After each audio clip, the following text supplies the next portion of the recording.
Muy buenas tardes a todos ustedes. Es para mí un verdadero honor estar en este foro.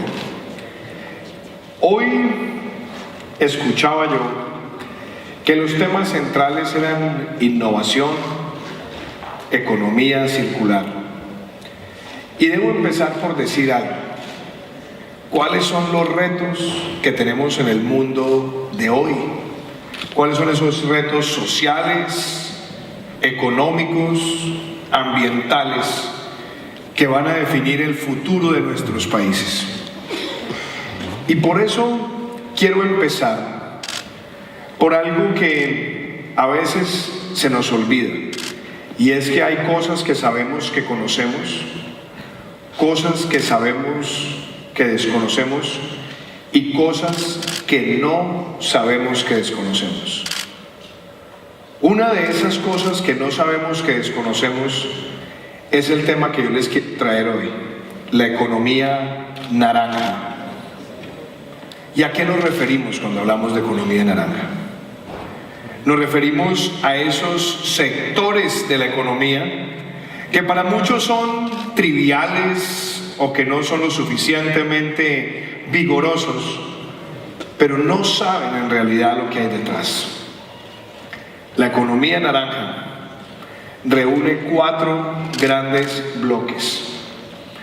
Primero, el patrimonio ancestral: festivales, carnavales, gastronomía, museos, centros arqueológicos. Tenemos también las artes, donde están las artes visuales, pintura, escultura, fotografía. Tenemos las artes escénicas, teatro, danza, títeres, zarzuela, ópera.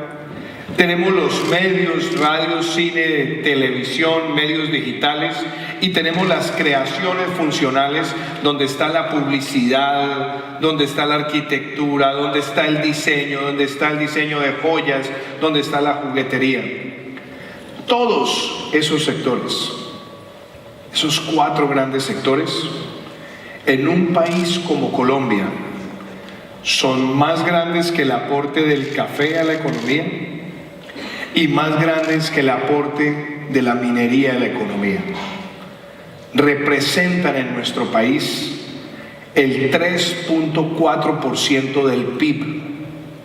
Generan más de 1 millón de empleos entre directos e indirectos. Y no sabemos que desconocemos ese tipo de cifras tan contundentes. Ese sector, donde está la cultura, la tecnología, la propiedad intelectual, y además es una industria limpia, es la que creo yo va a ser una de las grandes fuerzas económicas de nuestro país para los años que vienen. Esa economía naranja, que para muchos pasa desapercibida, tiene cifras y comparaciones que lo dicen todo. Por ejemplo, la famosa represa de las 3 Gargantas en China, el proyecto hidroeléctrico más ambicioso que se haya creado en el mundo, que fue concebido hacia 1980 y que entró en pleno funcionamiento en el año 2012, tuvo un costo de $25.000 millones. Y en el mismo periodo, los 10 principales musicales de Broadway vendieron en boletería y mercadeo $27.000 millones. $2.000 millones más que el proyecto hidroeléctrico más ambicioso que conozca la humanidad. La apuesta que nosotros queremos hacerle al futuro de Colombia tiene que ver con la cultura. Y la cultura vinculada a la propiedad intelectual, a la tecnología y a la capacidad de transmitir conocimientos rápidos, para mí tiene que ser uno de los nuevos fundamentos de la construcción de la paz en nuestro país. Porque una sociedad donde los niños crecen con amor por la cultura, por la música, por la danza, es una sociedad que tiene edificado un mayor antídoto contra cualquier forma de violencia. Y ese va a ser uno de los pilares de ese país que vamos a construir en los próximos 4 años, basado en 7 ideas contundentes. ¿Qué necesitamos para que esa economía naranja crezca y se convierta en el futuro de Colombia? 7 ideas. La primera, información. Necesitamos medir bien el poder de estos sectores para saber cuántas empresas se crean, cuántas mueren, por qué mueren, dónde exportan, cuánto exportan, cuántas personas se emplean. Necesitamos que esa información sea la base para tomar las mejores decisiones de política pública, porque estos sectores han crecido casi que de manera silvestre, sin contar con un ecosistema de políticas públicas, de emprendimiento.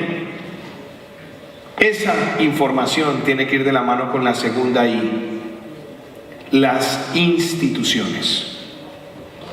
¿Cómo vamos a defender la propiedad intelectual? ¿Cómo vamos a garantizar que la propiedad intelectual se pueda transar y que tengamos los mecanismos para registrarla y poderla manejar globalmente?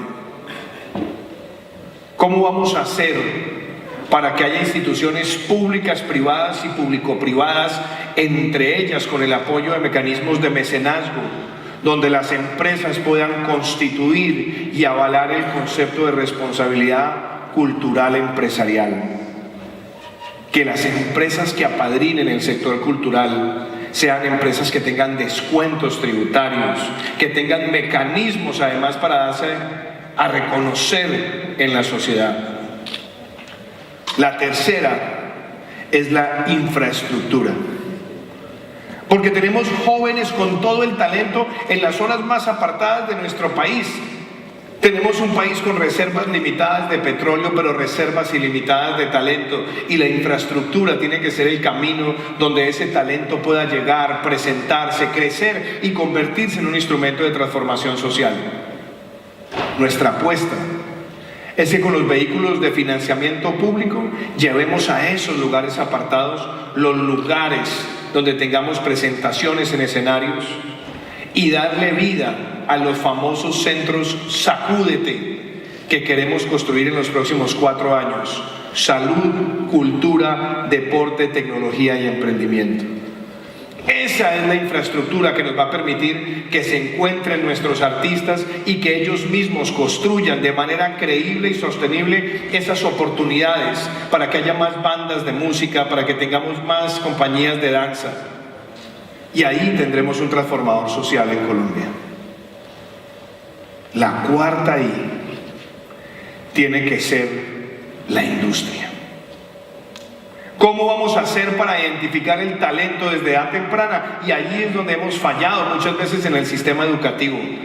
Tenemos que encontrar desde las etapas primarias de la formación cuáles son esas habilidades y nutrirlas, darles capacidad de desarrollar para que los jóvenes cuando se gradúen ya tengan predefinido, según su talento, un espacio para hacer de ese talento una fuente de riqueza.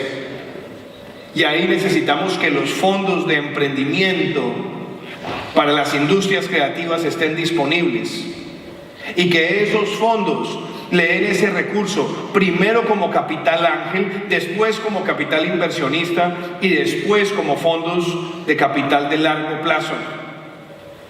Que la formación empresarial también permita que se conecten profesiones tradicionales con esa economía naranja, que los administradores de empresas, los abogados, los ingenieros industriales se encuentren con esos artistas para que esos emprendimientos tengan la posibilidad sobre la conexión de habilidades y talento progresar. La quinta I, la integración. Yo digo que el reto que tenemos aquí es tan sencillo como crear, y lo digo acá en España, un MICO, un mercado interamericano de contenidos originales, donde nuestros productos se puedan co-crear, co-distribuir, coproducir, co-consumir, coproteger. Y eso nos permite que rompamos fronteras, porque si tenemos esa coproducción como eje central de esa innovación cultural, el producto que se transa en un país es considerado también del país donde están todos los coproductores. Si es una coproducción colombo-española, es un producto español y es un producto colombiano. Y lo puede ser de cualquier otro país de América Latina, y eso facilita que tengamos más héroes. Y héroes que están en la industria cinematográfica, en la industria musical, que están también en las compañías de danza y de teatro. La sexta I es inclusión. Esto no se trata solamente de promover el emprendimiento, sino también de entender que la cultura es un mecanismo para cerrar brechas sociales. Y ahí es donde me gusta referirme a dos anécdotas. Federico García Lorca, el famoso poeta español, fue a inaugurar la biblioteca de su pueblo natal, Fuentevaqueros, y dijo: si yo tuviera hambre, pediría medio pan y un libro, porque no hay peor hambre que el hambre de conocimiento que no se puede saciar. Si permitimos que ese conocimiento sea inclusivo, incluyente, tendremos una sociedad donde las oportunidades no solamente van fluyendo, sino que la generación de empleo cultural se convierte también en una avenida donde el talento se multiplica a través de la propiedad intelectual, generando ingresos. Y la última I, que viene vinculada también con la anécdota del discurso de José Saramago cuando recibió el Premio Nobel de Literatura y dijo: el hombre que me enseñó a amar las letras era un analfabeto, y era su abuelo, ese labriego del Portugal rural que lo llevaba a la biblioteca pública para que aprendiera mientras se labraba el campo, y su nieto fuera y pudiera tener las oportunidades que él no tuvo. Es porque cuando la inclusión cultural abre las puertas, desaparecen las brechas que vienen predeterminadas por el tamaño de las billeteras de los padres de nuestros niños. Y por último, está el concepto de la inspiración. Esa es la séptima I. ¿Cómo vamos a inspirar el cambio? ¿Cómo lo vamos a lograr? Y es allí donde necesitamos nuestros héroes de la economía naranja, transmitiéndole con su ejemplo a las juventudes venideras ese deseo de ser como.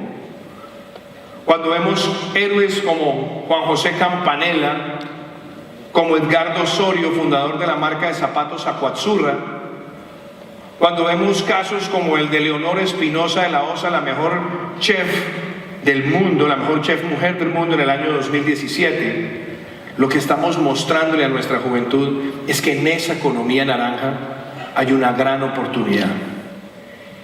Y quiero ser el presidente de Colombia que le dé a la cultura el papel que nunca ha tenido en la agenda de desarrollo, porque es con cultura como generamos ese nuevo ciudadano del siglo XXI.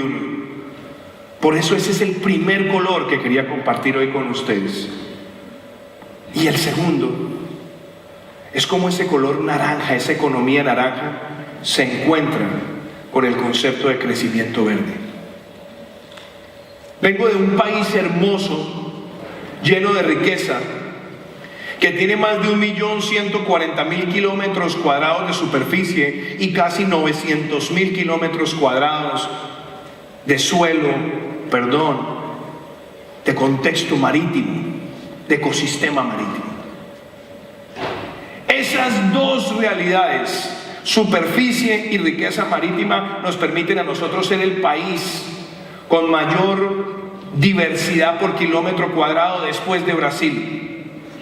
Nos permiten ser el segundo país con mayor riqueza de reptiles y anfibios, el primer país en riqueza de aves y de orquídeas. Somos un país que tiene 37 ecosistemas de páramo y el 50% de los páramos del planeta están en Colombia. Somos un país con una riqueza hídrica que es 6 veces el promedio mundial. Tenemos costas en los 2 océanos. Tenemos además un país donde el 51% de nuestro territorio es selva tropical húmeda. Y eso nos invita a reconocer que lo ambiental no puede seguir siendo visto, como muchos lo pensaban, como un costo o como un pasivo. Es un activo. Y lo ambiental lo tenemos que incorporar a nuestra agenda de desarrollo, porque cualquier desarrollo a costa de la destrucción del ecosistema y del medio ambiente no es desarrollo, sino la destrucción lenta del entorno colectivo. Esa riqueza natural, ese verdor de Colombia, es lo que también me hace traerles a ustedes hoy una reflexión, y es que hay que corregir las cosas que van mal. Estamos viendo una deforestación en nuestro país que son casi 200 hectáreas año. Ha llegado el momento de decir basta. Tenemos 40% del territorio con riesgo de erosión. Tenemos además especies que están desapareciendo porque no sabemos valorarlas. Y tenemos además el reto difícil donde la producción de coca elimina selva tropical húmeda afectando ecosistemas, y en algunos lugares hemos hecho expansiones de la frontera agrícola de manera irresponsable. Ese concepto del crecimiento verde es el que yo quiero promover en Colombia para que no sigamos viendo más esos riesgos y entendamos que el medio ambiente y la economía circular es el futuro. Por eso lo digo en este foro y no siento ningún reato en compartirlo con ustedes. Quiero fijar esa agenda de futuro en Colombia, donde sea el presidente que a partir del 7 de agosto le plantee a los colombianos que para el año 2030 quiero que el parque automotor particular esté dominado por vehículos eléctricos. Quiero que todo el transporte público migre hacia esas energías renovables. Tenemos un país donde la capacidad instalada de energía son 16.600 megas y menos de 50 son renovables. Y en los próximos 4 años, la meta es llegar a 1.500 megas de capacidad instalada de energías renovables, donde tengamos el trabajo fotovoltaico, eólico y de biomasa, para que esas fuentes se conviertan en fuentes sostenibles de energía para Colombia. En ese concepto de economía circular quiero ser el que impulse con el sector privado una plataforma de emprendimiento donde los botaderos de basura dejen de ser el común denominador y lo que tengamos sea la transformación, donde la eliminación a partir de plasma se convierta en una fuente de energía capaz de abastecer las redes en muchas de nuestras ciudades capitales para los años venideros. Y desde luego, hay que sembrar una nueva cultura ciudadana. Quiero promover esa cívica y esa urbanidad del siglo XXI que también empieza por reducir sustancialmente la huella individual de carbono, saber reciclar, reducir, reutilizar, y que en los hogares colombianos crezcan con esa nueva responsabilidad, donde haya una cultura de aforestación y reforestación empresarial, donde tengamos además el buen criterio de proteger las cuencas hidrográficas, que la planeación de nuestras ciudades deben de ser intensivas en el manejo de los vehículos particulares, donde tengamos una mejor densificación de la población en las ciudades acercándose a sus lugares de trabajo para que el impacto sobre el medio ambiente sea menor. Y esos dos colores, esos colores naranja y verde, tienen que ser la oportunidad de oro para que el crecimiento con responsabilidad ambiental se nutra de las industrias creativas para hacerlo mejor. Vemos casos como el del gran maestro de la arquitectura Aravena en Chile, que ha logrado hacer construcciones de vivienda de interés social con los mejores estándares ambientales y de eficiencia energética. Luego la arquitectura como parte de la economía naranja se encuentra con el crecimiento verde. Queremos diseñadores industriales que cuando piensan en sus productos vayan reduciendo dramáticamente la intensidad del manejo del plástico para que no estemos contaminando nuestros mares. Tenemos que ser capaces de utilizar la publicidad como un vehículo de transmisión de conocimiento para que nuestros hijos tengan la capacidad de ser también más responsables y más conscientes de lo que afecta a los ecosistemas. Este es el momento donde la animación digital es pedagógica para generar una mejor conciencia ambiental. Esta es la oportunidad donde la música, la danza y el teatro se convierten en vehículos para transmitir también valores desde edad temprana. Es el país donde la cultura cierra brechas y el medio ambiente hace parte del desarrollo. Es el país que va a tener una nueva cultura empresarial, que son las empresas B, de beneficio e interés colectivo, que hoy ya existen en Colombia gracias a una ley que promovimos. Y esas 7 ideas naranja también hacen parte de la ley naranja que fue promulgada hace unos años. Mi meta, apreciados amigos, es que en estos 4 años en Colombia superemos la polarización. Pasemos las páginas del antagonismo político del pasado y nos concentremos en el futuro. En un futuro donde la ética por lo ambiental, donde el valor por lo cultural nos permita ser una sociedad donde palabras como el ampón, el cabecilla, el terrorista, el comandante de frente cambien y nos lleven a ser el país de los pintores, los escultores, los ingenieros ambientales, los diseñadores, los poetas. Ese país es posible, ese país es viable y ese es el país por el que voy a trabajar todos los días de mi vida para construirlo. El 17 de junio recibí el honor más grande de mi vida y es haber recibido la votación más alta en la historia de mi país.